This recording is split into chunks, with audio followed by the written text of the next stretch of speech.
मैंने इतिहास में ऐसा पहले कभी नहीं देखा है हर्षवर्धन त्रिपाठी जी कि ईडी की रेड चल रही है, ईडी के अधिकारी वहां पर दस्तावेज इकट्ठा करने के लिए गए हैं और वो भी कोई सरकारी दफ्तर किसी का नहीं, किसी मंत्री संतरी का घर नहीं, वो किसी प्राइवेट संस्था का ऑफिस है, आवास है, और वहां पर प्रदेश की मुख्यमंत्री पहुंच जाए, डीजीपी पहुंच जाए और फिर वहां से दस्तावेज के नाम पर पता नहीं कौन सी फाइल उठाकर ले आए।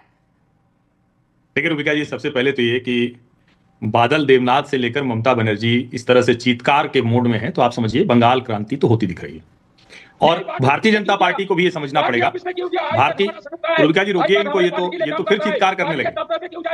अरे रुक तो जाओ भाई, अरे बादल दादा कहां बरस रहे हो, अभी ठंडी बहुत है, थम जाओ। अरे थम जाओ भाई, आवाज कम कीजिए। मुझे लगता है बादल जी का नाम भी उस लिस्ट में था, वो कैंडिडेचर की लिस्ट में था और ये ईडी वाले लेकर चले गए हैं और दीदी को अब नाम भी याद नहीं रहेगा कि वो बादल जी थे, इसीलिए आज दोबारा उनको ऐसा बताना पड़ रहा है कि मैं आपका सबसे बड़ा लॉयल भक्त हूं। मुझे ऐसा लग रहा है। ठीक है, नहीं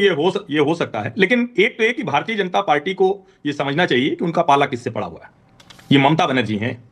वो ममता बनर्जी जिन्होंने बहुत स्ट्रांग कम्युनिस्ट गवर्नमेंट थी और उसको किस तरह से उखाड़ कर फेंका, वो ममता बनर्जी जो कांग्रेस से निकलकर बड़ी नेता बन गई, वो ममता बनर्जी जो 3 बार से मुख्यमंत्री हैं, वो ममता बनर्जी जिनका सिंडिकेट संदेश खाली से लेकर पूरे बंगाल में उस तरह से काम करता है कि ईडी के लोगों पर पत्थरबाजी हो जाती है, ईडी के लोग रास्ते से निकल नहीं पाते हैं, सीबीआई के दफ्तर पर लोग दौड़ पड़ते हैं। और राजीव कुमार